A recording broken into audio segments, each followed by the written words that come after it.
Catch GurlTauX every day. Follow socials, here's the way. GurlTauX, every platform come to play. Catch our vibe, don't delay. Facebook, YouTube streams, scrolling through your daily memes. GurlTauX show, don't miss out. Join the fun, see what GurlTauX is all about. Keeping it real, it's what we do. So tune in now and join our crew. Lights moving through the screen, click subscribe, don't be mean. Upbeat chatter, it's our routine.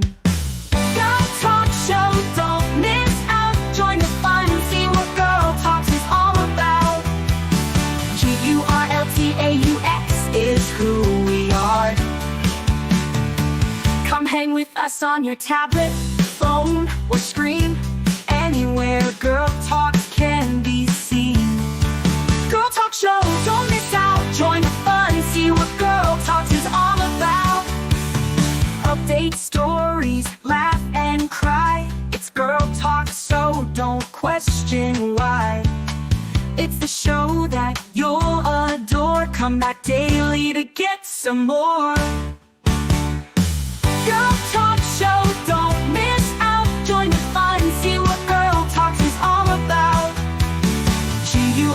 GurlTauX is who we are. Come hang with us on your tablet, phone, or screen. Anywhere GurlTauX can be seen.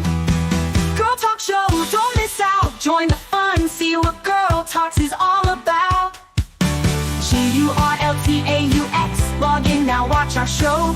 Likes and comments, let them flow. Every day we're on our way. GurlTauX show is here to stay. GurlTauX show, don't miss out. Join the fun, see what GurlTauX is all about.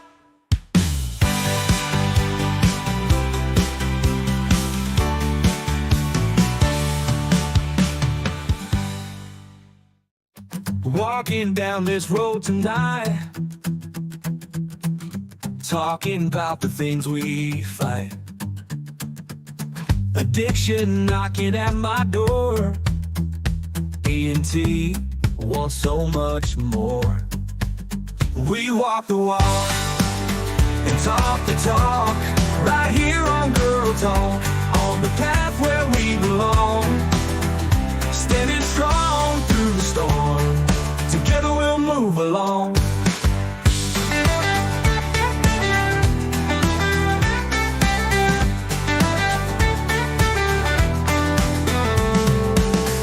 Searching for a brighter day,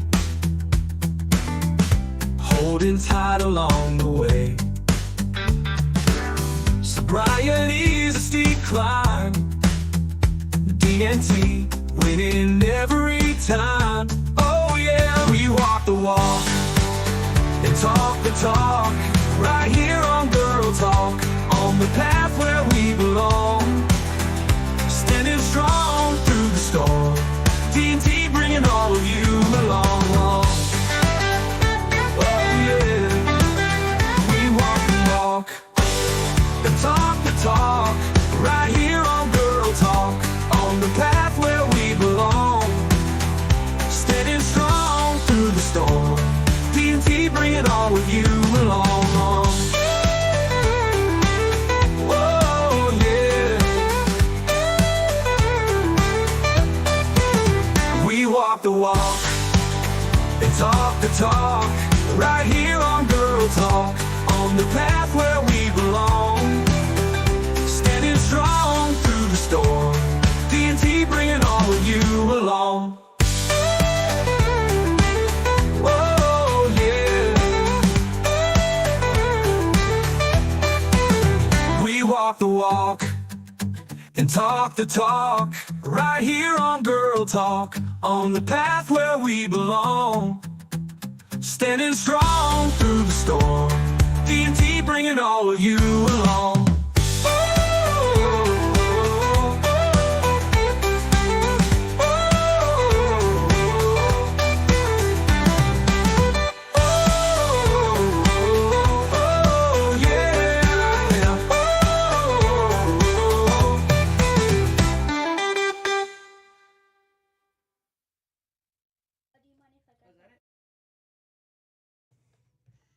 Hey. Whoever's got it playing, we need to turn that off. Yeah, just turn the volume off. Hey, sorry. Hi. How's everybody doing? We are here. There you go. We are here today with a kind of fun show because we have our grandkids here for the summer. So, Julia, say hi. Hi. And Charles, say hi. They're here from North Carolina. Actually talk, not just... Yeah, say up? hi. No, what's up? Hello. Exactly. I got this. Hello, Raggy. Anyway, we have our grandkids here for the summer, and we're really excited about having them here. We got a lot of fun stuff planned. We actually went and bought a couple of little fun things to do while they were here. I think they'll be living in the pool a lot, that kind of stuff. And being that we have our art business, they, of course, are involved in wanting to create and make some cool things in the shop. And we will be working on that kind of stuff, too. However, one of the things that, and it's no slam on the kids, because really they have no control over themselves on what Is taught in classrooms? Whoa, stop. Or Stop. what is not taught? Volume, stop. Which one are you trying to do? I was trying to get the phone not to be on my glasses Oh. talking to me. I have the volume. So anyway, what I got a little disturbed about is I was talking about the LA mayoral race, Steve, Yep. and they were kind of like, "Huh, Go what?" Pratt. Yeah, go Pratt. Huh, what? What? And they had no idea. Right. And then I was asked, Charles, I think you asked me, right? Why do you care about what's going on in California, right? And I said, I care because I'm a former Californian. I'm born and raised. I'm a native Californian. So I have interest in my home state and I care about it. Right. So them not even understanding why we would care, but it's also part of our country. The thing that I will put out this, okay, when it comes to elections, the Electoral College is what decides, not popular vote. It's the Electoral College. California has more votes in the Electoral College, and it all has to stem from what the people within the state of California believe. And if they believe that what is being put out there by the Democrats is the right thing, that's the way they go. If they think the Republicans, that's the way they go. Well, for years, it's all been the Democrats. Right. And not necessarily just the logical common sense. And that's what is going on right now with Spencer Pratt. We have a he's coming out. precipice right now where we might have at least a portion of California changing to red. I mean, Right. There's actually a lot of the state that's red. It's the majority of the big cities. The big cities. And so a big city like LA changing to red would be a huge impact. It's also in the governor race too. But the other part of it is not knowing what's happening in our country, nor our history of our country. So before we get started, and I'm just going to say a couple little things. So I'm Tori. This is my show, and I am your host, Tori from GurlTauX. And yes, it's called GurlTauX because I'm a girl and I like to talk. So we're going to talk about it with my husband, Steve, as kind of my new co-host. And Yep, that's me. that be him. And I have a big history in politics from my family. My mom and stepdad were diplomats. My dad was big into politics, huge into politics. We're a very patriotic family. We have a lot of service in our family. And myself, my husband, who is his dinging? Monty and D every day. So. I don't know. Because I have volume off on my phone. Who has volume on their phone? Can you make sure whoever it is to get Make sure it's volume muted. off? Muted. But notifications might be dinging. Yeah, Charles, turn off. So we have a big history in our family. We have a lot of service in our family. We own a nonprofit for veterans and first responders. So there's a big part of our family that is rooted in that. But then it's obvious that there's other people that are not rooted in it and don't seem to follow what we follow. And when you watch the political channels all the time, you think everyone in the nation is watching it all, that they're all interested, that they're all following what's happening in the country, and you realize not everybody is. Not everybody is following what's happening. Not everybody's interested. So when you think everybody knows what's going on in LA, everybody knows what's going on in New York City, not everybody does. No. So, there are some differences and there are some things that everybody doesn't know and is not a part of. So that is why I called the show today, Forgotten Foundations, What Our Grandkids Aren't Learning, and Why America's 250th Birthday Demands We Fight Back. We need to make sure that the kids of this generation, and I mean kids, the ones that are in second grade, third grade, high school, are learning the history of our country and why they need to have, and I don't care if you're liberal or Republican, Democrat, if you're conservative or liberal, but you need to know the information and have the information so that you can learn about it. Forgotten Foundations is very obvious that we are forgetting about things that are going on. So a very important song, Lee Greenwood's song, is a great song about America and the history from land to land and everybody. And I think there's a lot of people today, including these kids, that probably don't even know some of our patriotic songs or where the songs come from, who wrote them. So anyway, good evening, America. It's time for us to fight back. And tonight we're going to dive into the crisis that's staring us all in the face. And as we barrel towards July 4th, not July 14th, our nation's 250th birthday, the semi-quintennial. It's a time to celebrate 250 years of us having this country. And all the brave souls and the brave people who actually fought to make this country, declare this as a country, and declare our independence from Britain. But here's the gut punch.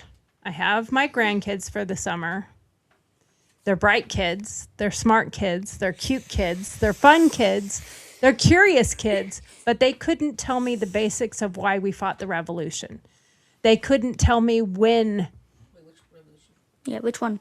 Yeah, which one? What America British Revolution? Was not like the one about tea. No, that was way after. Boston Well, it Tea was sort Party. of part of that. Boston Tea Party was part of it, but Yeah, it kind of was. But not knowing the Constitution, not knowing the parts of the Constitution, not knowing each part of it, not knowing what the different things are. Now, they probably understand the Second Amendment. Okay, forgot. But I forgot it, but I remembered it. Do you know what the Second Amendment is even for at all? Is that the arms one? Yeah, Yeah. the right Yeah. to bear arms. the right to bear arms. And they have zero clue about the importance of the LA elections happening right now. Who figures like Zohran Mamdani are representing the progressive wave, and why strong borders and ICE matter to our sovereignty. This isn't just kids being kids. This is what happens when schools stop teaching our history and start pushing something else. Tonight, we're about to dive into what's really happening with our kids and what they're learning.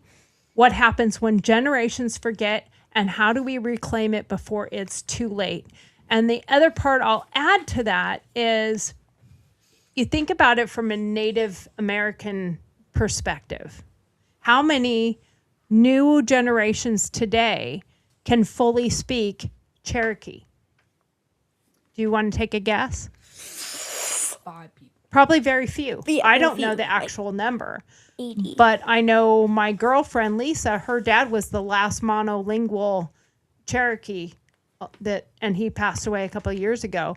And that monolingual means he only spoke Cherokee. He didn't speak English. He only knew a few things in English, like white man bad.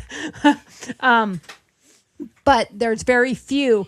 But also the things that they do, like the beading and the jewelry making and certain parts of their history, they don't know anymore. It's not being taught. It's not being taught down. Now that also goes to other American cultures type stuff, like blacksmithing.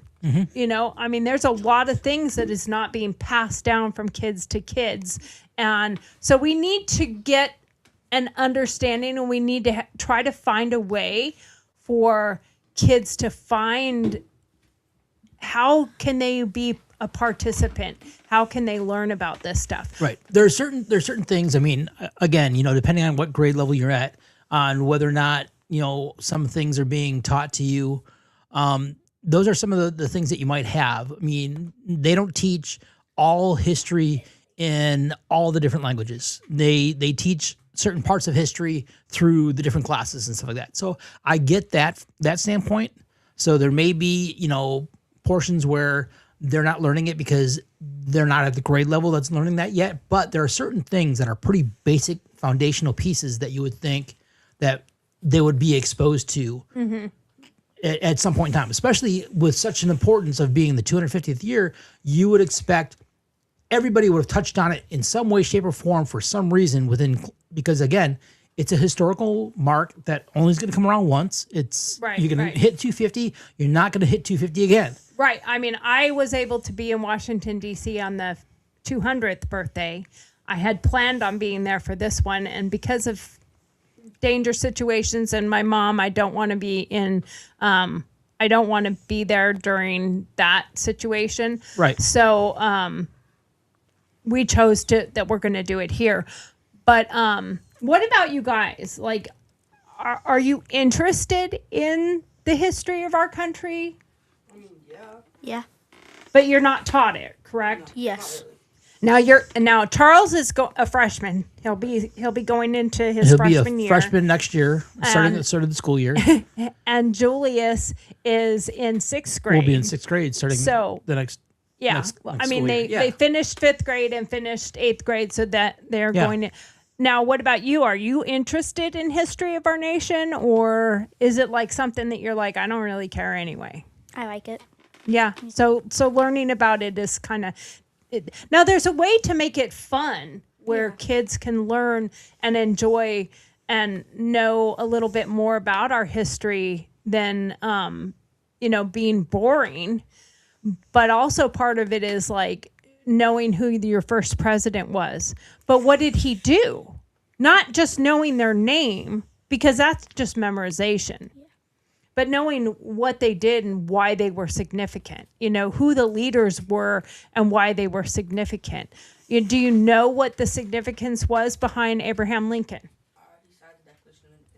No. No. He was sleeping? Oh, yeah, he was. He was sleeping after he got shot in the head.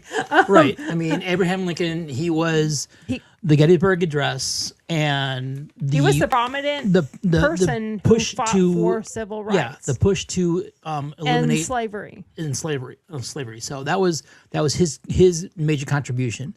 George Washington, he was the general of the American forces when they were fighting against the British. I mean, so they have their accolades that they performed while they were there. So they have importance, Folks, the data is devastating, actually. It's one of the national report cards on our country, only 13% of 8th graders are proficient in U.S. history.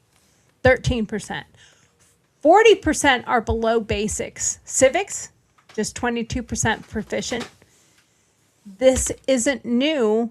It's worsening. It's getting worse and worse as we go.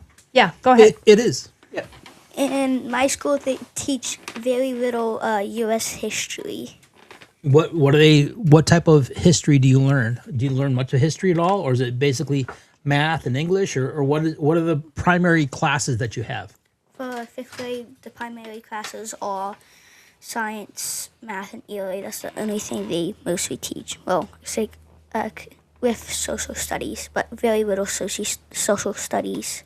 And then when you do have teachers that talk about any kind of politics at all, is it pretty negative? Is it like anti-Trump, anti-MAGA?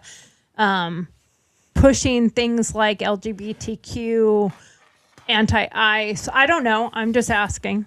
I mean, you guys are in North Carolina, so. With the Craven counties, I'm pretty sure they're not allowed to talk about that. Oh, that's good. Actually, I really like that Like because I think it's inappropriate for them to bring their own political opinions into the classroom. You need to be teaching our classroom. But I think that's also partly why they might not be teaching some of the American history stuff, is because they don't want to teach any of it. Right, You know. that could be. I mean, everybody has a comfort level of they teach what is comfortable to them. So if they're teaching what is comfortable to them, and they're not allowed to go in there and talk about some of their things like that, they may just not talk about it at all. It's kind of an easy way to sit there and just avoid the topic by not even going into it in any way, shape, or form.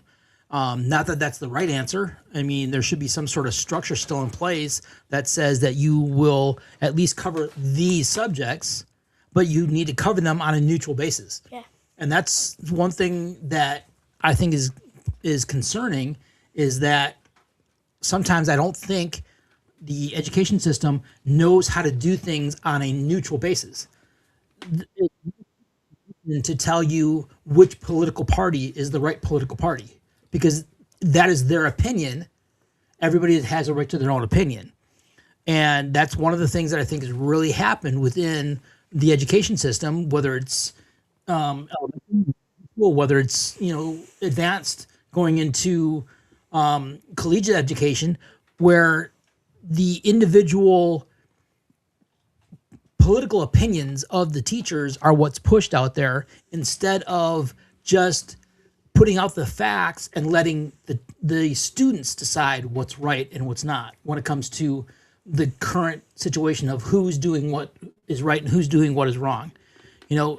The opinion needs to be based off of facts, not off of what one specific person says. Now, Julius, I have a question for you. Earlier, I had asked you who wrote the Star Spangled Banner, and if you knew what it was about and where it was even written. And what was your response? And I'm not saying that to pick on you. Yeah. I just want you to. Wrong. What are you doing with camera? I don't know. I'm just swapping around here. I don't know. So what was your response? Those school systems are so bad, I said the Russians. And you did say, I thought my dad said it was the Russians, which I know my son would never say.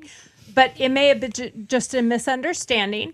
But the reality is, it's kind of funny, especially with all the Russian, with all the Russian with the Trump stuff. It's kind of humorous, but at the same time, scary. Yeah.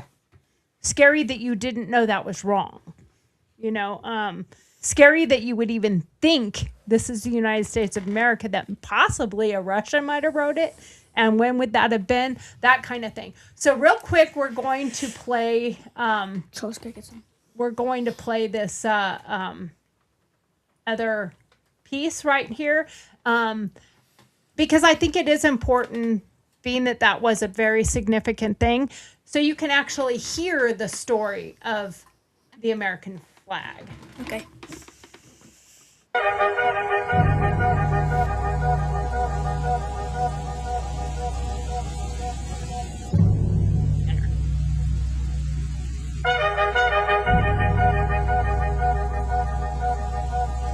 There was a lawyer once. His name was Francis Scott Key. He penned a song that I'm sure you're aware of. You've seen it. It's in most hymnals throughout our churches. It's called the national anthem. It is our song as an American. We go, however, to a ball game. We stand in our church services and we sing the words of that song, and they float over our minds and our lips, and we don't even realize what we're singing. Most of us have memorized it as a child, but we've never really thought about what it means. Let me tell you a story. Francis Scott Key was a lawyer in Baltimore. The colonies were engaged in vicious conflict with the mother country, Britain. Because of this conflict and the protractedness of it, they had accumulated prisoners on both sides. The American colonies had prisoners and the British had prisoners. And the American government initiated a move. They went to the British and they said, let us negotiate for the release of these prisoners. They said, we want to send a man out to discuss this with you. They were holding the American prisoners in boats about 1,000 yards offshore. And they said, we want to send a man by the name of Francis Scott Key. He will come out and negotiate to see if we can make a mutual exchange. On the appointed day in a rowboat, he went out to this boat and he negotiated with the British officials. And they reached a conclusion that men could be exchanged on a one-for-one basis. Francis Scott Key, jubilant with the fact that he'd been successful, went down below in the boats, and what he found was a cargo hold full of humanity, men. And he said, men, I've got news for you.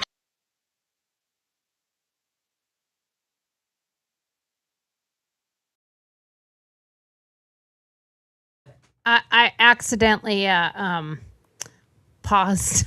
I accidentally hit the wrong thing and stopped sharing. Oops, didn't mean to. Well, that was silly. Return to the colonies. He said, you'll be taken out of this boat, out of this filth, out of your chains. As he went back up on board to arrange for their passage to the shore, the admiral came and he said, we have a slight problem. He said, we will still honor our commitment to release these men, but it'll be merely academic after tonight. It won't matter. And Francis Scott Key said, what do you mean? He said, well, Mr. Key, he said, tonight we have laid an ultimatum upon the colonies.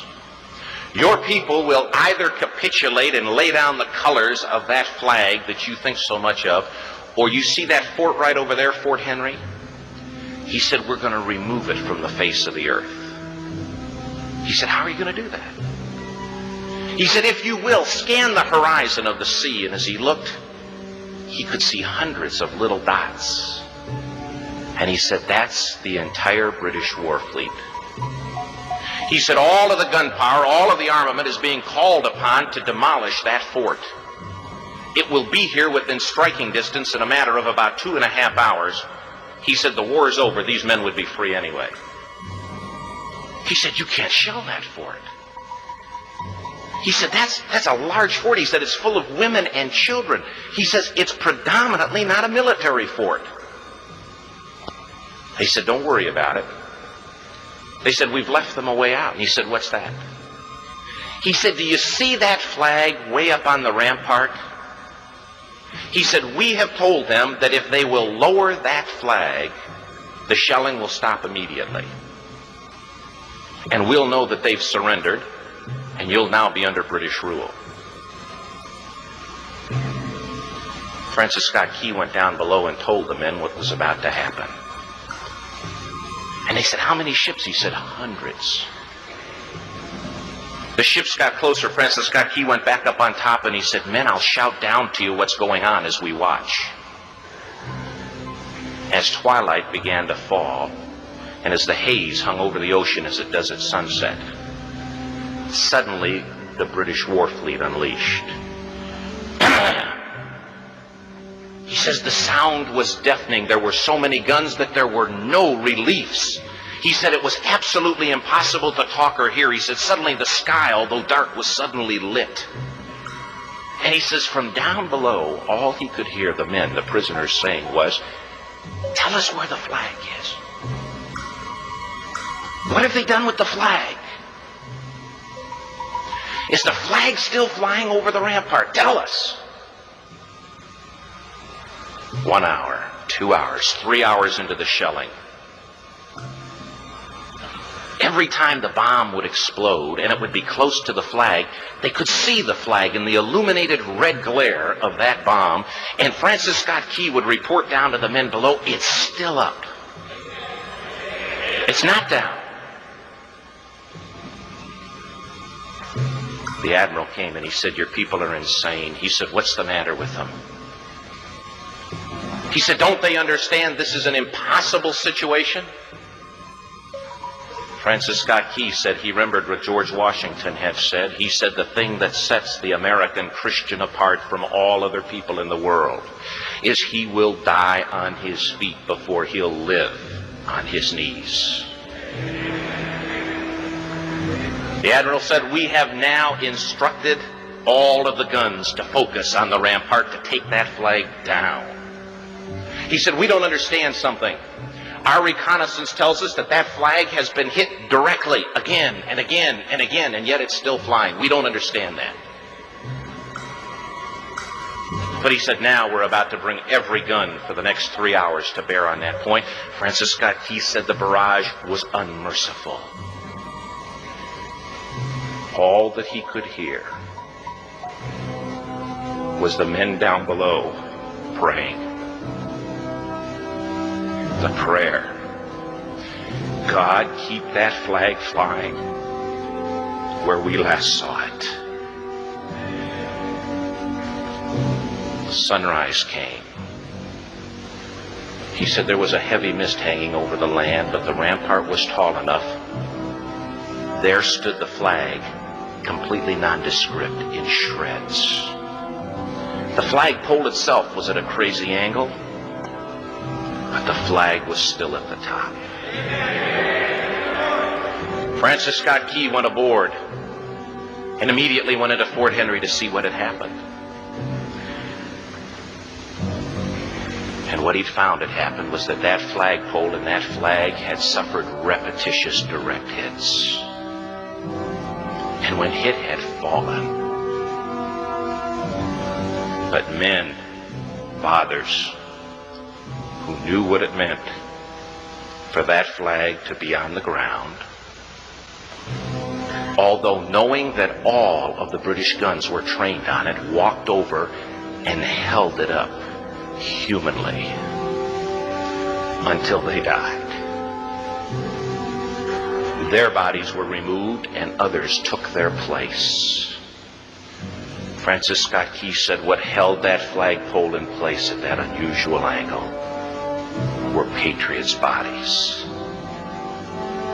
He penned the song, "Oh, say can you see by the dawn's early light what so proudly we hailed at the twilight's last gleaming.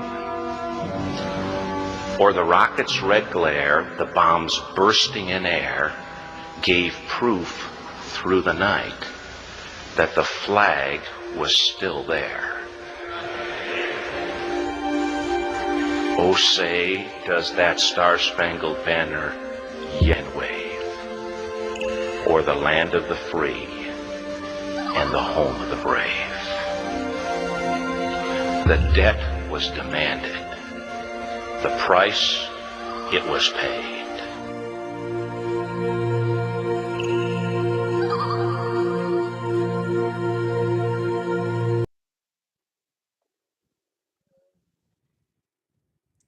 I think that is an excellent thing for us to review and a lesson for people to learn.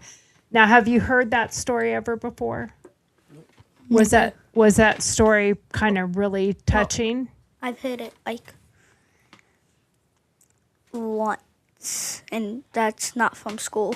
And not quite to that extreme. You've just heard someone tell the story, or have you listened to that story? We were at I mean, the guy that does the audio for that. Have you ever heard that, the way he does it? No. Because it is really touching. When you hear that, you can't help but, I hope you can't help but feel something, you know? Right. It comes down to, you know, if nothing else, to me, that is the type of thing that should have been hit in these last few months of school before everybody was let out, because we're coming up to the 250th. Right. Just so that, you know, something as basic as the national anthem, the Star Spangled Banner, what caused it to come about in the first place? Because again, it was just that. It was a It's a symbol of our freedom and our nation. Symbol. It was a symbol that the English thought that once they removed that they would have victory and that would be it. Well, what is a game that we all play growing up? Candy Crush. What? capture the flag. Yeah. Like once you capture the Once other you capture team's a flag, they're yeah, done. They're right? done. They're out. You So now it doesn't own- matter yeah. what, I mean, a war is the same thing. Once you've taken them, you take their flag, they're done. So it's a big part of it. And you would have, I think that's why I got so disturbed by that when the boys didn't really know things, is more because this is not just a normal year. This is our 250th year for our nation and every branch of service. Right. Minus like the Coast Guard and, Air and, Force. and But for the Navy, the Marine Corps, the and main the Army, ones. this is the 250th year for their existence as well. You know, And- they were all founded. Well, the in- Marines were last year and the Army was last year. It was 2025. But still it was They were actually all in 2025. Was actually because they Yeah. were all established in 1775. 2025, and then for the military service, 250 years is what I'm referring to. Yeah. And then our nation. And I think it's really important, and the fact that the schools didn't even touch on why this was so important that we're having our 250th anniversary for our nation, that we've managed to make it 250 years and hopefully can make it 250 more. Yeah. For school, they don't really. They give us like. Our schools, they teach a lot more about like world history and stuff. They barely touch on American history. Okay.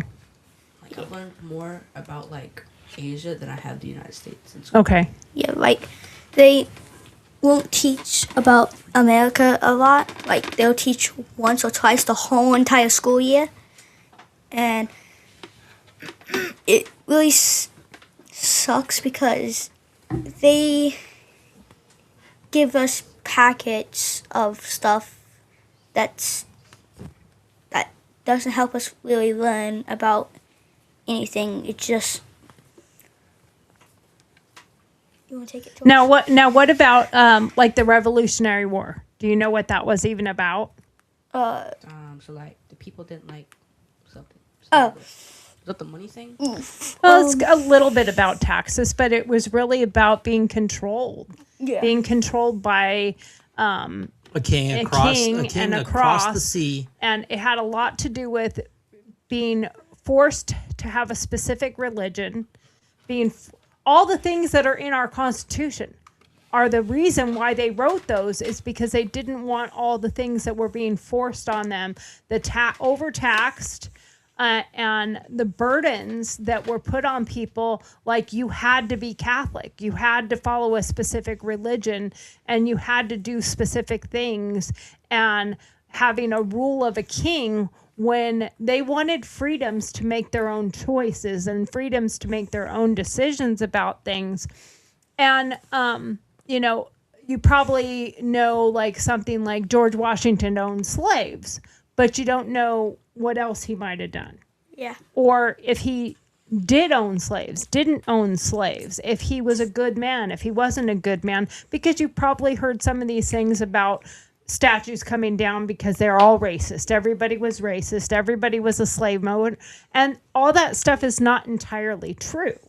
The only thing that schools taught me is that George Washington was the only thing that schools taught me is George Washington was the first person. That's all I would know about him. Okay. And then like the Bill of Rights.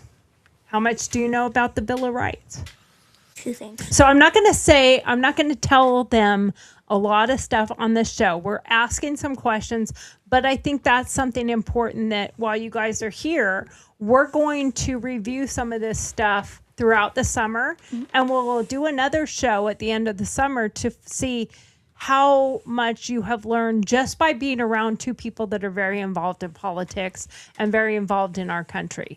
It's not about trying to brainwash you. I want you to have your own feelings and your own opinions by watching the different things that are happening out there. Both of you are very able to search the internet and find out what's going on. Well, and knowing what the difference is between left and right, like I firmly believe that we should stop having a left and right. That's my opinion. World peace. what ICE is, what they're doing, and why it's important to have the sovereignty of our country and not having just anybody. I believe in immigration, just legal immigration, but it's touted that they're just going after everybody. And it's just touted that we don't want any foreigners in our country, and that's not true. Our new neighbor, which you'll meet when they get back from Canada. From Canada. Because they're in Canada right now because he's from Canada. Yeah, he was born I and keep raised, teasing him. Yeah. You're from Canada. Yeah, he's straight up Canadian. He's a Canuck. Yeah, but And he'll say that himself. So, but politics. What about politics? They know nothing about the LA mayoral race or why it's important. Primaries today, the general in November, or why candidates echoing like Zohran Mamdani's Democratic Socialist Communist approach on New York. Do you know what's happening in New York? No, not at all. Zero I just, idea. no, like no. What about in LA? Snowy. LA, so like The Or prior to listening to anything from me, did you know anything about what was going on in in LA? the shop, and I saw the Because I was watching it, right? Yeah. What about in Portland, Oregon? No idea that's even a spot. So those things are important because now, have you ever heard of January 6th? What happened on January 6th? No. See, that's actually good. They don't know either side. They don't know right. anything from either But side. see, that's the whole thing that, like I was saying before, is that's their out. That's what the out is being given to the education system. You can't put in your personal preferences on it, so they just don't do anything at all. And to me, that's not right either. I mean, it should be where the information, the actual data that is available should be presented and people can decide for themselves. Right. Do you know what the local politicians, like the mayor, the governors, stuff like that, do you know why we have them and what they do?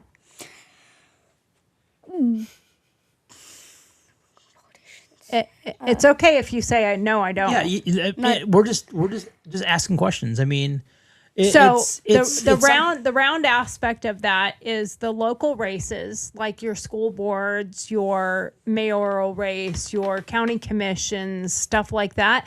They are the people who make the policies.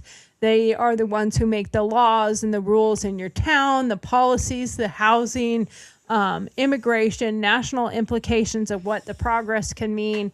There are federal laws and regulations, and the cities and states and counties can only make laws harsher than the federal law. They can't make them less than the federal law, if that makes sorta. Right, and Because that's not true. Because it's still illegal federally to smoke weed, but there's a lot of states that allow it. So again, there's that contradiction of it when it comes, and that's the first thing that pops into mind is federally. Marijuana is still illegal. Technically, you're supposed to be period. still fully charged if you take it on an airplane. Right. But the airports have now been kind of told just ignore that it. part if it comes through. But yeah, so but what's the strange thing is you go overseas and you show up with marijuana, you're in deep trouble. You go to Russia with marijuana, you're going to jail.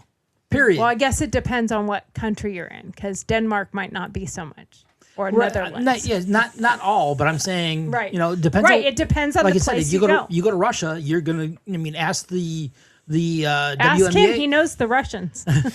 Ask the WNBA I'll get my lessons star. on you. Yeah. You're gonna sick your Russians on me. Ask the WNBA star that got put in prison, and they had to do a prisoner exchange to get her back. Exactly. So come on. Well, the consequences if we forget, and this is the important part, is the consequences if we forget and we stop teaching our youth what our nation stands for, why we're a nation at all, why we don't want to be communist, what's the difference between communism, socialism, and what's the one we are. Anyone? Bueller? Bueller. Besides being a democratic republic, what do we run on in this nation? Oh, I'm triggering you now. We're can't not think of the term. I communist. can't We're think not of- socialist. We're a capitalist country. countries. Yes, I could So, not think of the term you were talking. do you know looking the for. difference, boys, between capitalism, socialism, and communism? Isn't one of them like no government or whatever?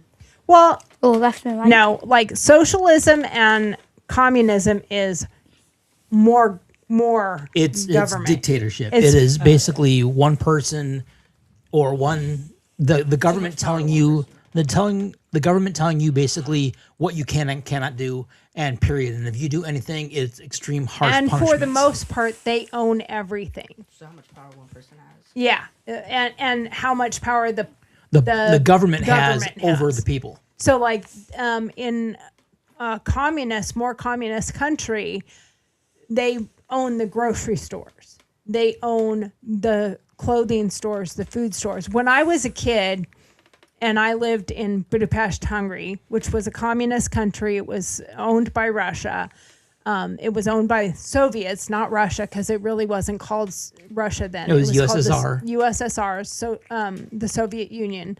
And I would see people and I would ask, like, what are they doing? What is the line for? Like, if you and I went out shopping and we saw a whole line of people outside of a store, what would you kind of think in your head? Like, what would be the first thing that would come into your Mr. head? Beast is there.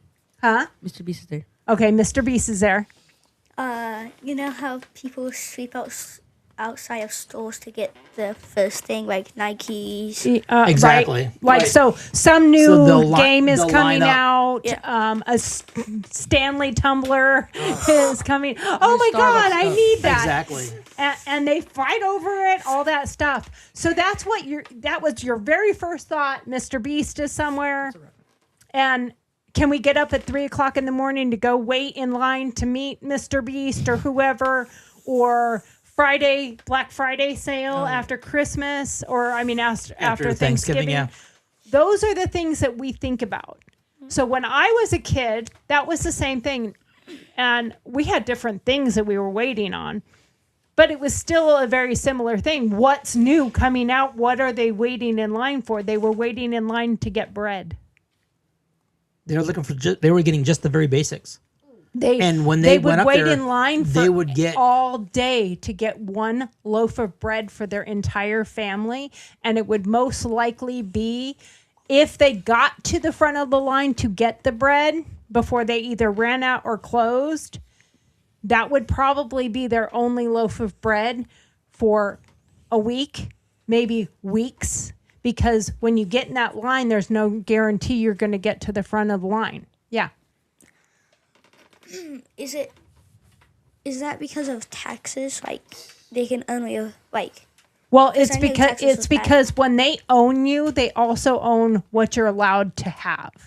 So, like if it's communist and they own the grocery stores, how are they going to manage that? It's by basically, we call it giving you a chit or giving you a voucher of some voucher. kind that So says you're you can have allowed to this. buy X amount, and when you run out, you're out of luck. And just like going for a new car, if your parents want to go get a new car, what do? To go to the car store. They go to the dealership and they look at cars and they pick out what it is that they think they want and what they can afford and what's the right how much fit. money they have to put down, if they have to have a loan, if they qualify Yeah, for so, a loan. So they go through all that process in order to get a car. So in Hungary, where I was, and Hungary was ran, like I said, by the Soviet Union, when they wanted to buy a car, they had to buy it through the government, and the government set the amount, what type of car you could have, and then your payment plan to get the car went through the government. And guess what? What do we have when we get a loan for a car? When do we get the car if we get a When loan do we for get it? the car if we get a loan? Like if your parents went to the dealership to buy a new car, when do they get the car? Is it like the same day? Yeah, as But soon as they get the loan as soon approved, right? As soon as they're approved for it, and then while they're you driving guys all it, drive away in the new car like, look, we got a new car. and you're paying for it while you're still driving it and everything else. You're paying for it while you're using we it. have a car loan on We do one that. of our cars. We do that. So, So- that's just the way it is here. Over there, guess when they got the car? After like a month weeks. or After the year. entire car was paid off. After the governmental loan was paid in full is when they got to get their car. might as well just steal it. Yeah, well, like- and the regulations for that type of thing would be very harsh. So the thing is it's really important for us to know, would you want to live in a nation like that? But what is also talked about is free healthcare, free housing, free groceries, free this, free that. You don't have to work. Everything should be provided for you, and you shouldn't worry about it. And do you kind of feel like everybody should equally have the same amount of everything, or should you work for it so that you can Work get for more? because like if Because it also ruined the economy. yeah Right. by thousands. If you want it, what is the You have to work. you have thing to to look for get? it. Right. You have Right. to work for what you want. If you are happy with living in shitty, mundane tents on the side of the road, Do what you want. do what you want, but don't do it here. Yeah. Like you have to fight, and that's what the LA fights are about, because having people indecently clothed, meaning no clothes, having sex in front of children, doing drugs, having drug paraphernalia, passing drug paraphernalia out to drug addicts. Do you think that's going to get them to stop doing drugs just because I have a clean needle? Probably not. No, not No, at it all. probably increases it, Yeah. right? Yeah. So we have to keep a mindset of what these things are.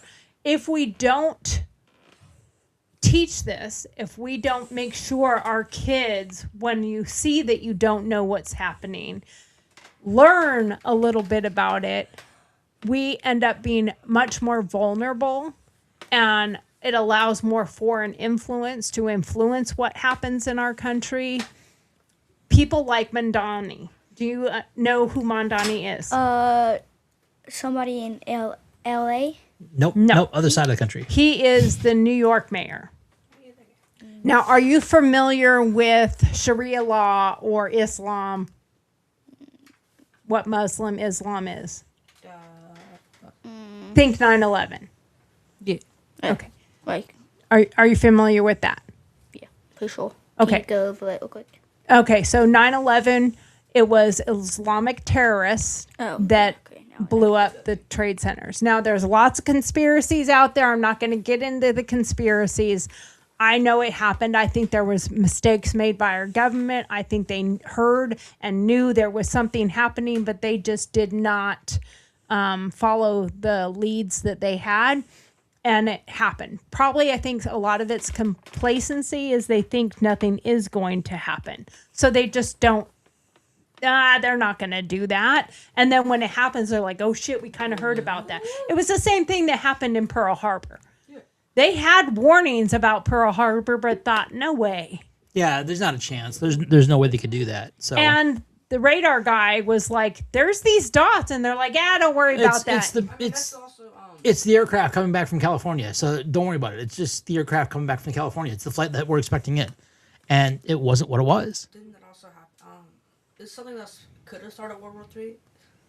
On a radar, there's a bunch of things showing up, but you thought that it wasn't anything and it ended up not being anything. Yeah. And apparently, if they did react, that could have started World War III. Yeah, it was That the same. is definitely something that could happen.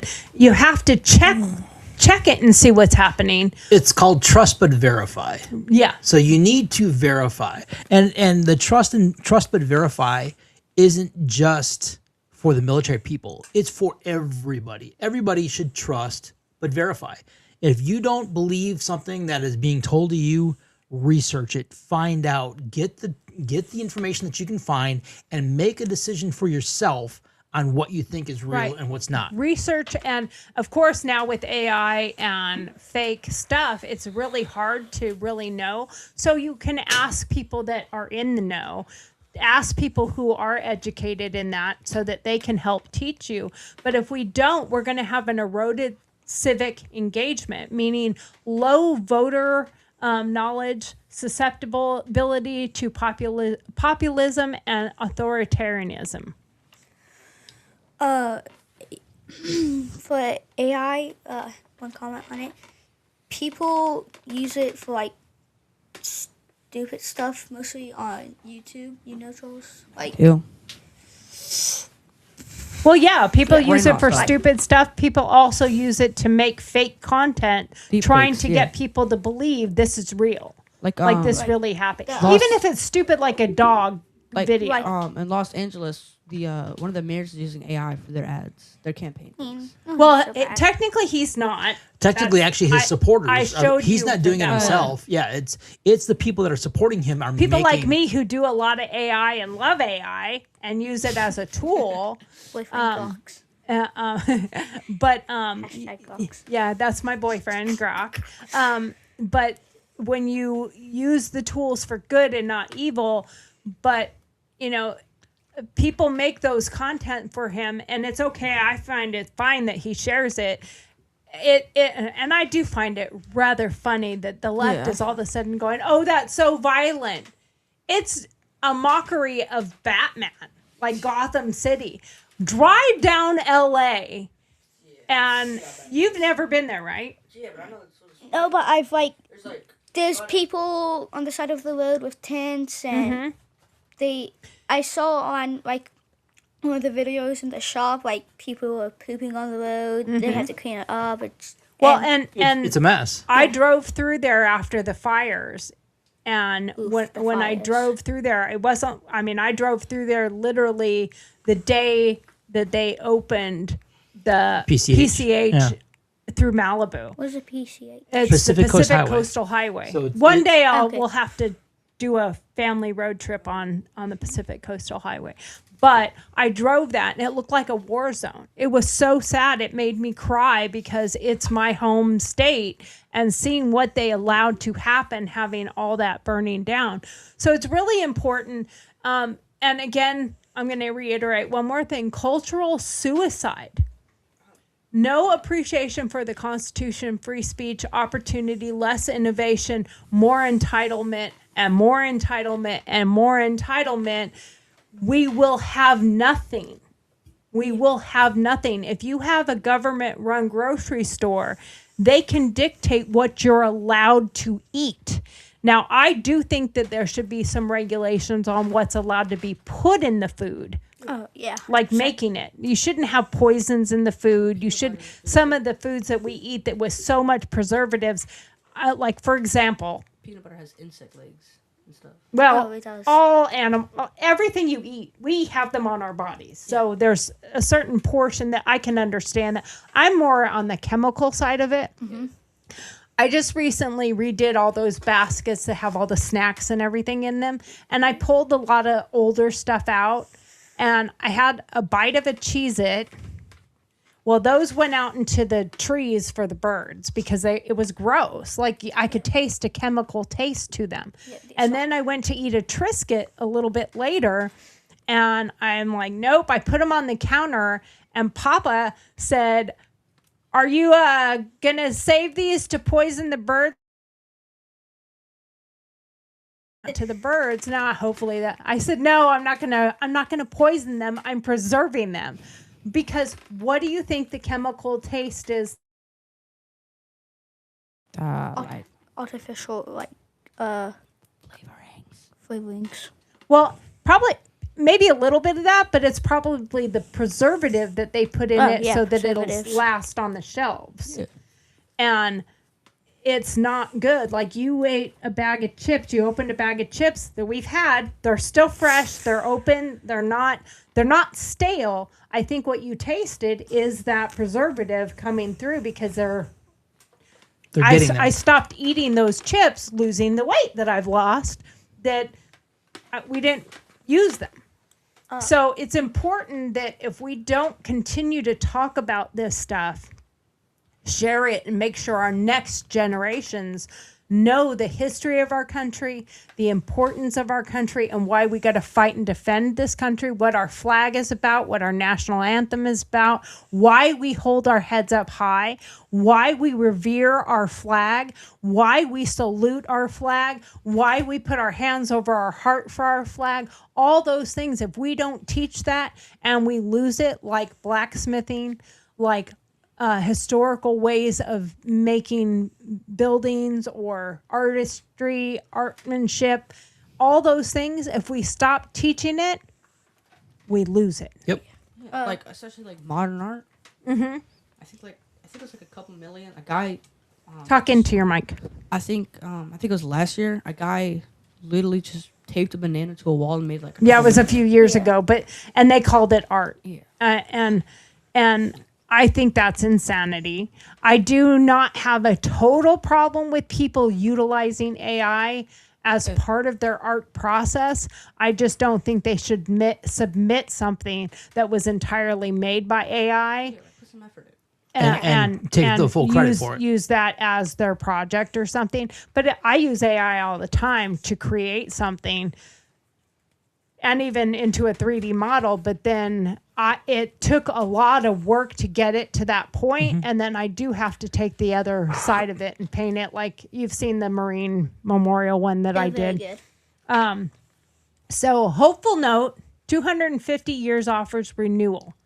Families, homeschool co-ops, classic books, Federalist Papers, 1776 documents, visits to historic sites. There's a lot of families this summer wanting to reinvigorate. We are doing a big event for the 250th that we're going to be involved in and a part of. So you guys get to be a part of it and part of our process of making all the things for it. So you know that means you're going to learn and get some lessons on some of those things, which will be really cool. And I want both of you to read the Constitution and the Declaration of Independence and our Bill of Rights. Not all in the same day. There are certain things, and there's even movies that you can watch that kind of give you a little bit of an insight. I mean, Like watching that on our flag and our national anthem, that was pretty powerful, wasn't it? Yeah. Like it actually kept both of your attention the whole time because it was powerful and it's touching. Like it makes me want to cry that they fought and it was their dead bodies that were piled up against the and they were pole all to the keep people it held up. Yeah, they kept one person went down, somebody else picked it up. Once that person went down, the next person picked it up. They kept picking it up. They would not let it fall. And they allowed the dead bodies to be part of the holding it up. They continued to keep them there. And that's why it was, because it was a pile of people defending a cloth, a piece of cloth. And what do any of you know what the different parts of the flag mean? Like what the red is about? For the states. Yep, the stars are for the states. The red for the bloodshed. The blue for... I'm going to let you, Charles. I'm going to let Charles take that. I'm going to double it and give it to Charles. Okay. Do you Okay. know what the blue stands for? You did listen today. Thank you. Hey Siri. No, not Hey Siri. Blue is for honor.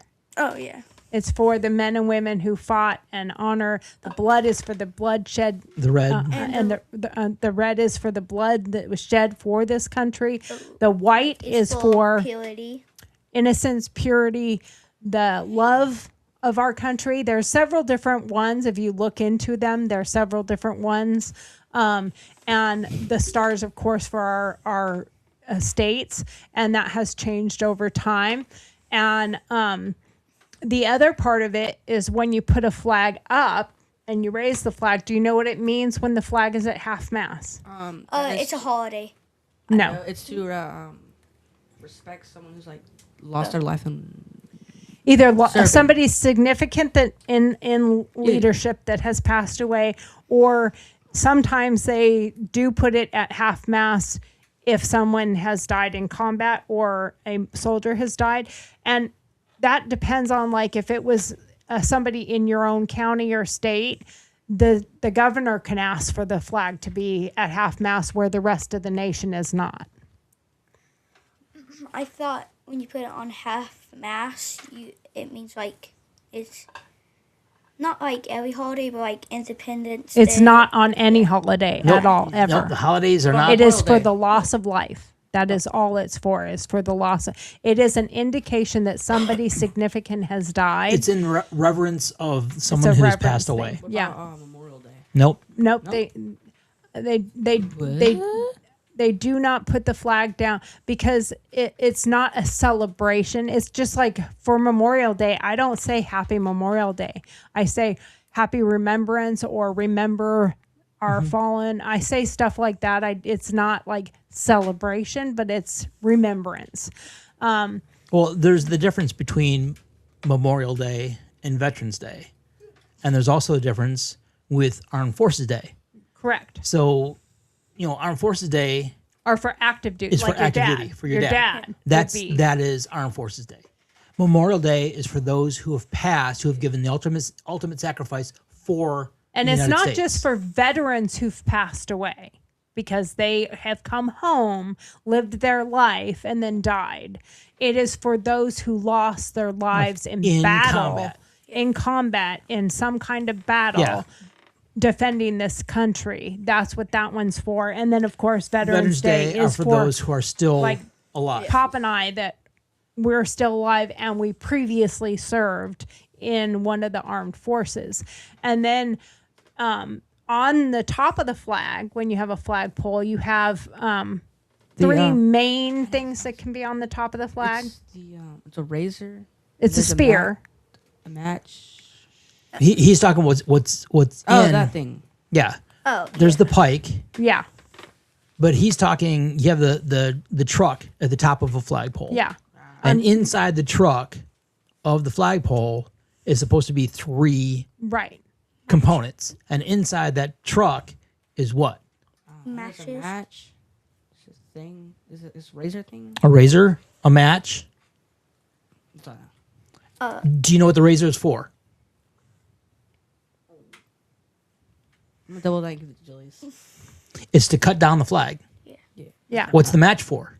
To burn it To burn the flag. I know Reverently. why. Reverently. before they can get it. Yeah. Right, so, like, before they before it can't can do be anything to it. before it can be taken and used for propaganda by somebody else, it's to destroy the flag reverently, to protect it from being misused. Right, because there's certain ways that you're supposed to dispose of an American flag.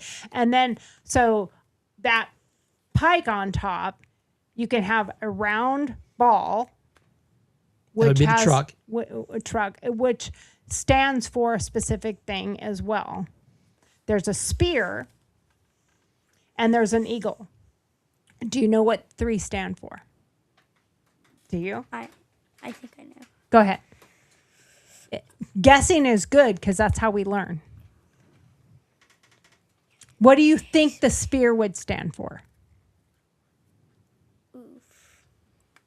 I don't know about the spear, but I'm pretty sure about the globe. The globe is not the globe, but the ball is for the globe. Like,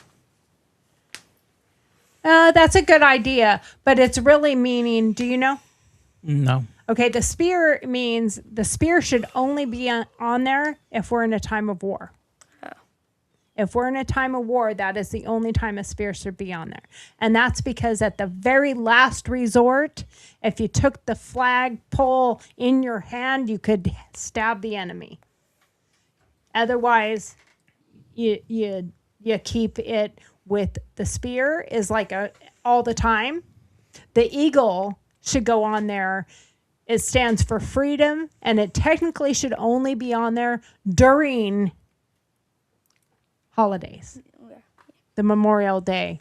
If you're going to change it out, that's when those are supposed to happen. I could be completely wrong. So if there's somebody out there that knows the full thing, I had to learn this a while ago. So A long while it's been a ago. long time. So I'm pretty sure I have it somewhat right. But anyway, we have our last part here that And if you have an answer after the question, you feel free to go ahead and participate with the question. But we have a segment that we do, and it's the very end of our show. So we are going to go on to Dear Margaret. People write in questions about our topic, and then after I read their question, I answer, and I give my answer. But since we're all here, I think any of us could answer. So we are going to do Dear Margaret.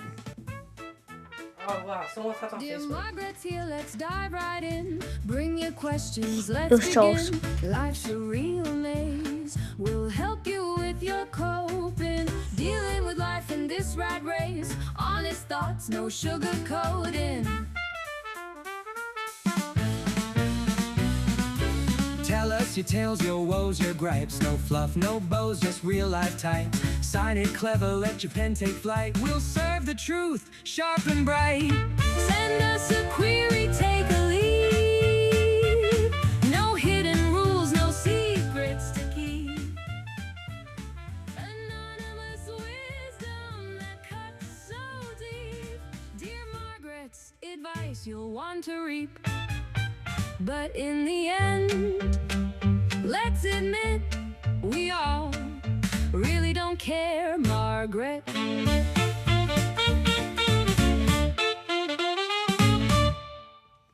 All right, so there we go. So the first question that I have for Dear Margaret, hold on, let me do the first one. Dear Margaret, my 14-year-old says America was built on stolen land and slavery. How do I respond without sounding defensive? Acknowledge the sins. I mean, there are some ugly parts of our nation, but not everybody was a slave owner. There were many who fought and defended for us to end slavery, including Abraham Lincoln and many, many people. And there are other people who fought to end civil rights, and it continues to go on about that. All nations have those ugly histories of our past, and all nations, really, I don't think there's anyone out there who didn't have slavery. It's still going on today. And we need to highlight the unique redemption that we did have, like abolishing slavery, civil rights, unmatched opportunities, allowing equal rights. I mean, even in today, I would say having the Supreme Court say you cannot have areas for voting based solely on race anymore. Like, you can't have that because it's unfair. It is still racism. So I think that's an important one. Let me answer two questions here, and then you can ask your question. You had your hand raised, so give me 1 second to do a couple of the Dear Margarets. Dear Margaret, school skip founding fathers, but spent time on modern identity politics. Is this deliberate? I absolutely think it's deliberate, but I think also the parents need to get involved of saying, I'm not going to tolerate that. You boys were saying that at your school, they're not allowed to do that. So, I muted the rest of them. Yeah, we were all on mute. So Wow. It's my show. So having the fact that your school doesn't allow it, but I know there are many that do. Do you feel that it's good that they don't talk about it at all, or should there be some conversation about, and maybe a more neutral conversation about it? just history in general. I mean, going history out in there. general? I mean, should they? No, like they left out the founding fathers, but they talk a lot about identity politics, meaning like LGBTQ, anti-ICE, and all these other things. Should know what's going on about right now, but like they should also know what our country was, what happened in our country, what our country's about. Right. I think if you just completely erase it, Yeah, you forget about it. You need to know what happened in order to not repeat it. Right. And that's what mostly happens. Absolutely. Like, that's the schools, they like don't really at all talk about it 2 times a year. And Yeah. we started history in 4th grade. So second, first, second, and 3rd grade, no history. Just I mean, at the same time, you're like 8 years old. Yeah, Not gonna yeah. worry about I it. can see that in 1st, 2nd, and 3rd. Yeah. But by 4th, 5th, But at 6th, middle school, you should be learning about things. and you didn't even. Not very I learned much. about, like, barely anything. Yeah, very little, right? Yeah, The only thing I know about is like how voting works. I I don't know how to vote. I don't know how to do taxes. Same. Never mind. Okay. So, dear Margaret, with the 250th coming, what one thing should every family do this summer? I think every family should read the Declaration of Independence together. I think it would be a great thing. Visit a battlefield or a monument, learn a little history about one of those. Here in the South, the South, were a pretty big proponent of wanting to keep slavery, but not everybody wanted to. No. So you have to learn the places. Not everybody wanted to keep slavery, and not every place and not every white person believed in it or wanted it to continue. So we do need to discuss those things, and I think those are important. What does life, liberty, and the pursuit of happiness actually mean, and what does it mean today? I think those are important things. I think those are something that a family should cover on the independence of our country. I think the whole month of July should be America Month. You know, we have all the other months. I think July should be America Month, like everything about America for one full month, including Especially 4th of July. including the veterans, Right. our soldiers, our military, active, past, present, future. If we wouldn't have had them, we wouldn't be the country that we are now. Yeah, absolutely, absolutely. Last, dear Margaret, question: did you have a question? You raised your hand a bit ago. Yeah. Dear Margaret, can we have dinner now? Starving the whole show. Well, honestly, what we need to do is, I think that you should, everyone should diet and wait a little bit so that they. Program On out. Saturdays, remember? So what? yeah. Program out. Program out. Oh, I didn't even switch it to you. Okay, I'm sorry. Ask your question again. Dear Margaret, can we have dinner now? You know what? I think that everyone should have dinner at the appropriate time that dinner is. Yeah, 3 p.m. we're about to have dinner. We're going to finish the last question. Dear Margaret, how do we stop the cycle so future generations know what America means? How do we change that cycle, scared of losing our family? Get involved in your local community. If parents don't step up, don't go to the school board meetings, don't get involved, you have to do that. I think a good way of responding with that is, don't sit on your couch being a couch politician and saying someone else will go do it. Yeah, Someone don't else be will an- take yeah, care don't of be it. an arm bearer. Get Yeah. involved. Do you know the one thing that is really imploding our politics and eroding our politics? People like that's not voting or like standing up for like what's right. Correct. And people that are foreign getting into our political seats, and I mean foreign with a negative decision, or they're trying to push an agenda. Okay, And I've got a quick question. Okay, just out of curiosity, if you were to move to, say, Peru in South America, and you went in there and you expected them to give you everything that you can get here, you don't have to speak the language, you don't have to contribute to their country, to their way of life, but you expect them to give you money. Would that be right for you to be able to go there and do that? Absolutely not. When we came here for the summer, you guys, we have to do. We have to do guys. a show of work. Yeah, you have to Okay. do what we're doing. So right now, You're on our podcast because this is what we do. now, I mean, there are so many places in the U.S. that they are 100%. Oh, they can come in here freely. They don't have to assimilate to what we do. In other words, they don't have to speak English. They don't have to abide by our laws. They don't have to. Or they can. They don't have to be a U.S. citizen, and they're going to get.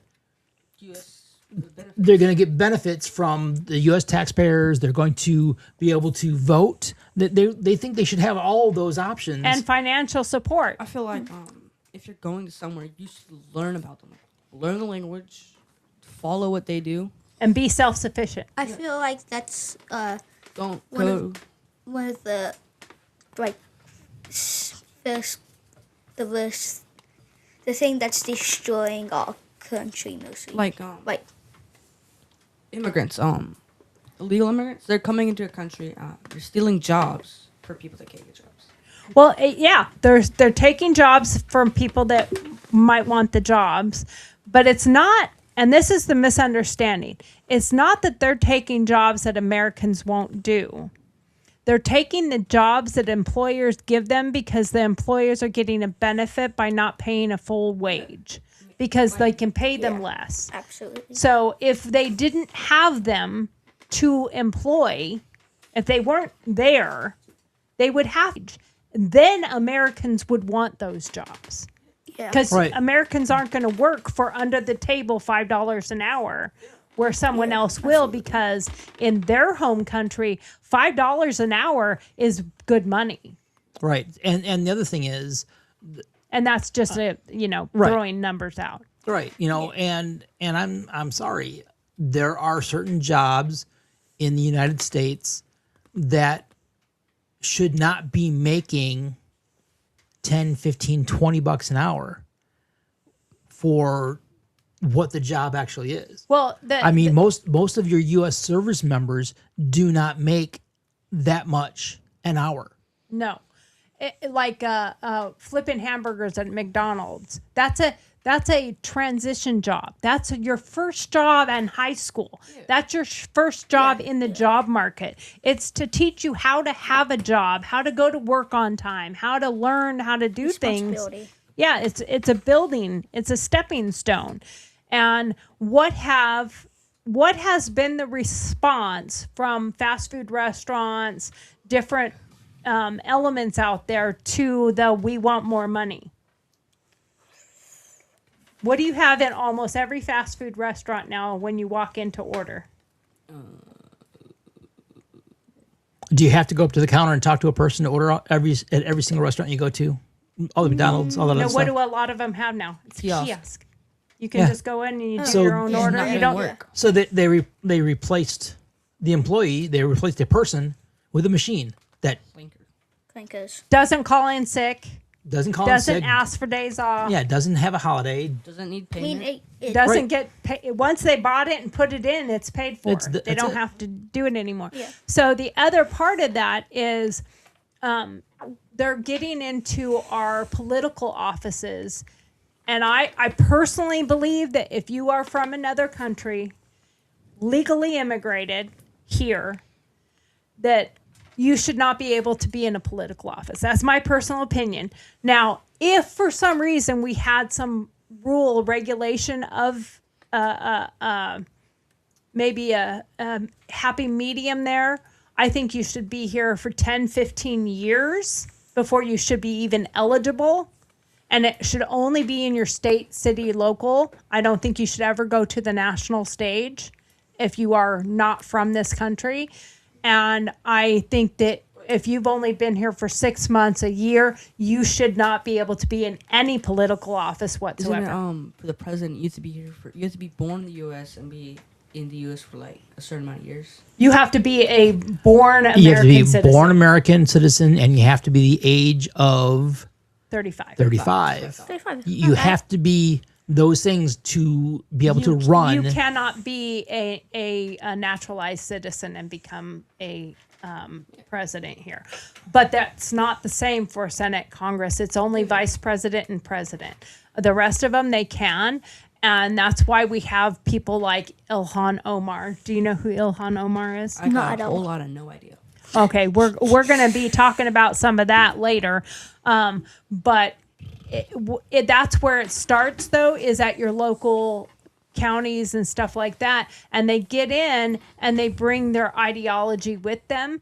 Like in Texas, there is now some places that are really being overrun with Islamic rule, even Sharia law.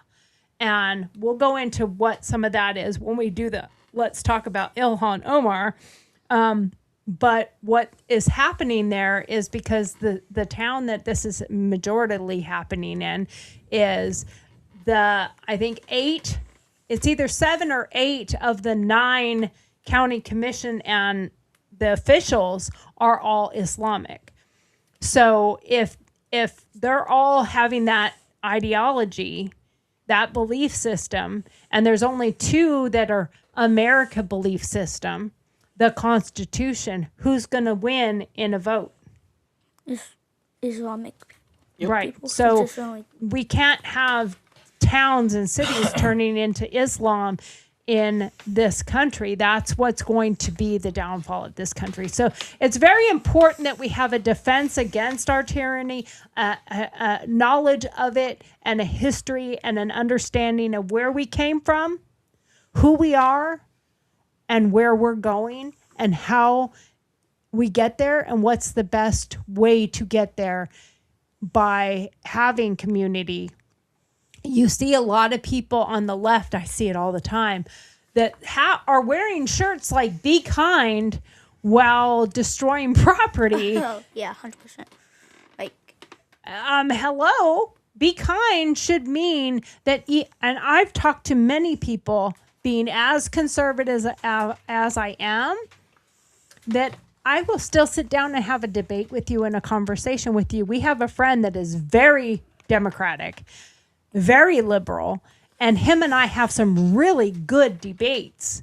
And you know what? I love him to death. He loves me to death. My best friend, who I lost, but she hated Trump.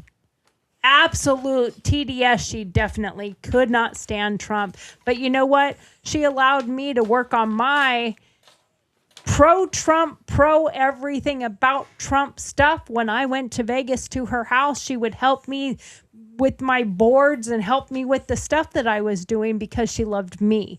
And that's something we've lost in this country, is loving each other regardless of what your political beliefs are, having conversation. That's what Charlie Kirk fought for, is to have a conversation. If we stop talking, disaster happens. Yep. I think one of the reasons that we stopped talking is because of the internet. Like, people are just on it too much, mostly too much. Well, yeah. It got too polarizing. Absolutely. Yep. And I think we don't need to get to that degree. And I don't think anyone should be so focused on their own side that they can't hear the other possibilities or the other sides, because there might be a different perspective. Absolutely. And you might not be right. Now, I have, as somebody who's very staunch with that, I had a big debate with a woman. This was a few years ago. And we were debating about immigration. And we were talking about the Constitution. And I said something, and she came back and said, "That's incorrect. That's not what's in the Constitution." And she gave me what it was. Well, I didn't get mad at her. I went and read it. And I came back, and we were just going back and forth in this thread. And there was a guy in there that would pop in there every now and then, and he would say something derogatory or something this or something that. But her and I just kind of ignored him, and we kept having our conversation. And I came back and I said, I stand corrected. You are right. I was wrong.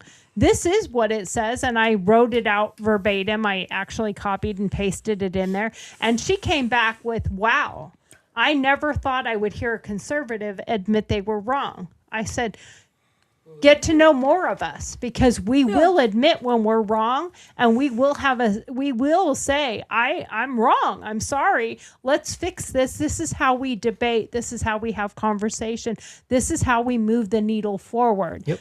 And needless to say, her and I kept talking so much that we actually didn't even know it, but she privately sent me a message and she said, I'm just curious, what part of the country are you in? And she was probably expecting I was in the South or something. I said, I live in Nevada. And she's like, holy shit, I live in Reno. And I'm like, I live in Reno.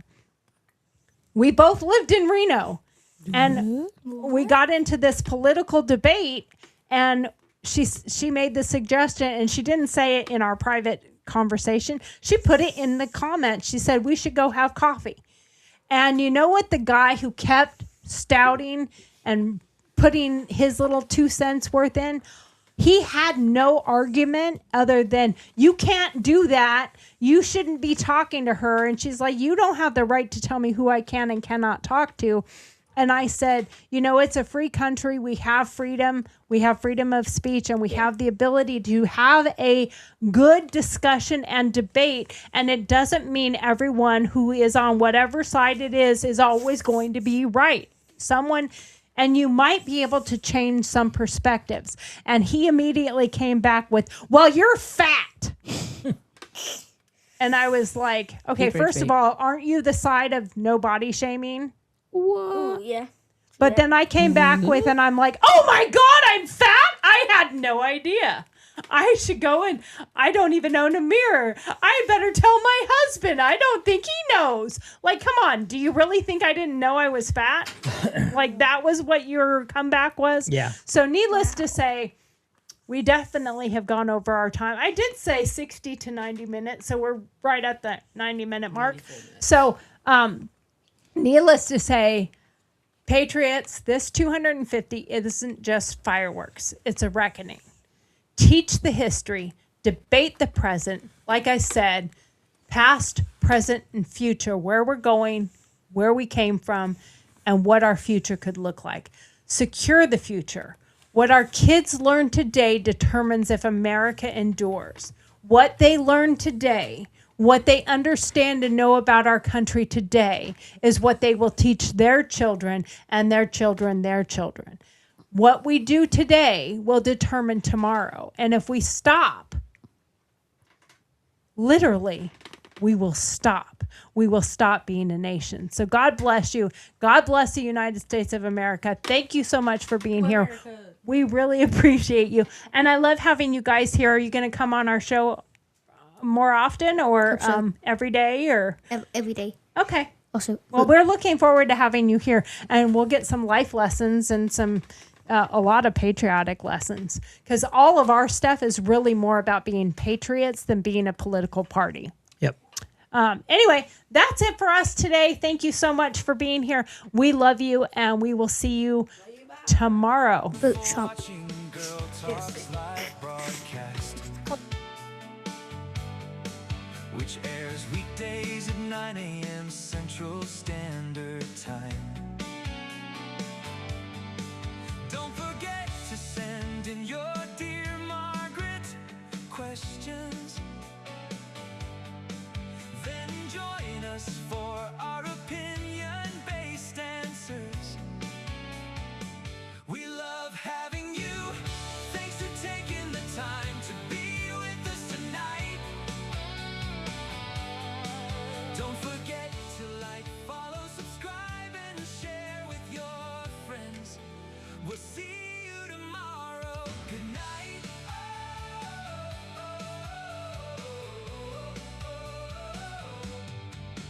Good night.